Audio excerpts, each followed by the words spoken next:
मित्रांनो, सोयाबीन पिकामधील पहिल्या फवारणीचा व्हिडिओ आशा करतो तुम्ही बघितलेला आहे. हा दुसरा व्हिडिओ आहे. म्हणजे सोयाबीन पिकामधील दुसरी फवारणी कधी, का, कोणती आणि कशी करावी याचं उत्तर आपण पाहणार आहोत. हा देखील व्हिडिओ पूर्ण पाहावा आणि याच्यानंतर तिसऱ्या फवारणीचा देखील व्हिडिओ आपल्या यूट्यूब चॅनलवरती उपलब्ध आहे. चला तर व्हिडिओला सुरुवात करूया.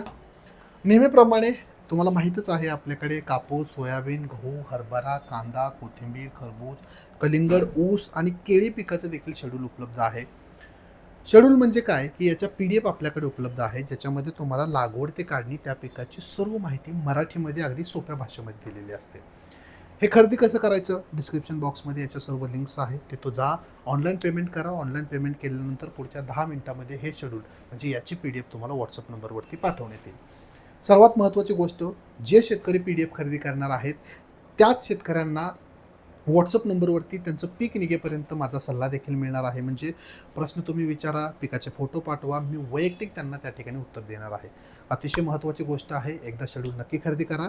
काही शंका असल्यास स्क्रीनवरती दिलेल्या WhatsApp नंबरवरती मला मेसेज करा. सूचना समाप्त. आपल्या मुख्य विषयावरती येऊया.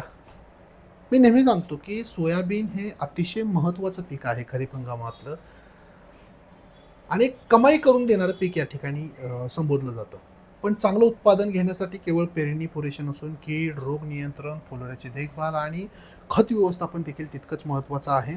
आणि त्यातल्या त्यात फवारणीला खूप महत्त्वाची गोष्ट त्या ठिकाणी आपण समजतो. मित्रांनो, म्हणूनच पहिला व्हिडिओ बघितला, आता दुसरी फवारणी कधी करावी?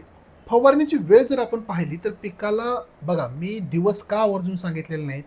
पिकाला 2 ते 5% फुलोरा लागायला सुरुवात झाली, त्यावेळेस आपल्याला ही फवारणी घ्यायची आहे. बरेच शेतकरी काय करतात, भरपूर सारा फुलोरा म्हणजे 100% फुलोऱ्या अवस्थेत असताना ती फवारणी करतात. असं नाही करायचं. फुलोरा सुरुवातीच्या अवस्था म्हणजे 5% फुलं लागली की फवारणी घ्या. काय काय होईल? फुलांची संख्या वाढेल, फुलगळ थांबणार आहे आणि फुलाच्या अवस्थेमध्ये जे काही कीड रोग येतात त्या ठिकाणी त्यांचं कंट्रोल चांगलं करता येणार आहे. ऐन फुलोऱ्यामध्ये तुम्ही जर फवारणी घेतली, ऊन जर वाढलं तर त्या ठिकाणी फुलगळ होण्याची दाट शक्यता असते. म्हणजे फुलोऱ्याच्या सुरुवातीच्या अवस्थेला या फवारणीचं प्लॅनिंग करायचं आहे. उद्दिष्ट काय आहे बघा या फवारणीचं? फुलांची संख्या वाढवणे, फुलगळ थांबवणे आणि फुलांचे शेंगामध्ये रूपांतर करणे, हा या फवारणी मागचा मेन उद्देश आहे. आता कुठली फवारणी घ्यायची आहे बघा. सांगितलेलं प्रमाण 15 लिटर पाण्यासाठी आहे. 1261 आपल्याला 75 ग्रॅम घ्यायचं आहे. सोलोमन नावाचं एक कीटकनाशक येतं, ते 15 मिली घ्यायचं आहे. टाटा बहार नावाचं टॉनिक आपल्याला 30 मिली घ्यायचं आहे आणि बोरॉन 20% आपल्याला 15 ग्रॅम घ्यायचं आहे.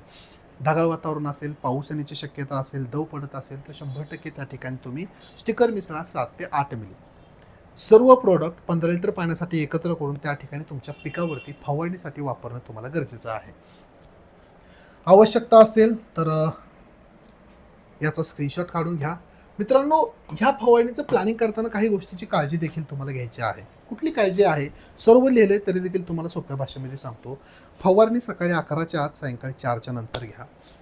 फवारणीसाठी चांगलं पाणी वापरा, म्हणजे 6.5-7 pHचं पाणी वापरा. स्वच्छ नितळ पाणी वापरा, गढूळ पाणी वापरू नका. जे काही पंप किंवा बॅरल आपण वापरतो, कुठलीही वस्तू वापरत असाल, स्वच्छ साबणाने धुवून घ्या. कारण जर पाठीमागं तुम्ही एखादी तणनाशकाची फवारणी केलेली असेल तर त्याचे अवशेष याच्यामध्ये येण्याची दाट शक्यता असते. जमिनीमध्ये ओलावा असताना फवारणी घ्या. जोराचा वारा वाहत असेल, पाऊस येण्याची शक्यता असेल तर फवारणी करणं तुम्हाला टाळायचं आहे. इतर काहीही या फवारणीमध्ये मिसळू नका. विनाकारण डोस वाढवू नका. ज्याप्रमाणे सांगितले त्याचप्रमाणे तुम्ही फवारणी घ्या. जर औषध एखादं मिळत नसेल तर तुम्हाला जर अल्टरनेट कुठलं औषध हवं असेल तर मी WhatsApp नंबर तुम्हाला जाणून बुजून दिलेला आहे, तिथं तुम्ही प्रश्न विचारू शकता. ठीक आहे. फवारणी करताना कुठलंही मद्यपान, तंबाखू वगैरे खाऊ नका. चांगलं जेवण करून फवारणी घ्या. कारण कसं होतं, आता बऱ्याचदा ऊन जर वाढलं किंवा फवारणी करताना थकवा आला, ते औषध मग आपल्या तोंडावरती उडतं, मग चक्कर येणे, अशक्तपणा येणे अशा गोष्टी होऊ शकतात. मास्क वगैरे लावा आणि फवारणीनंतर स्वच्छ साबणाने त्या ठिकाणी हातपाय नक्की धुवा. मित्रांनो, या गोष्टी खूप महत्त्वाच्या आहेत. जान है तो जहान है. संरक्षित पद्धतीने शेती करा, शास्त्रशुद्ध पद्धतीने शेती करा. काहीही गरज लागली तर कृषी डॉक्टर आहेच तुमच्यासोबत. हा होता सोयाबीन पिकातील दुसऱ्या फवारणीचा व्हिडिओ. तिसऱ्या फवारणीचा देखील व्हिडिओ लवकरच येणार आहे. चॅनलला सबस्क्राईब करून ठेवा, म्हणजेच कृषी डॉक्टरला फॉलो करा. भेटूया एका नवीन व्हिडिओमध्ये. तुर्तास धन्यवाद.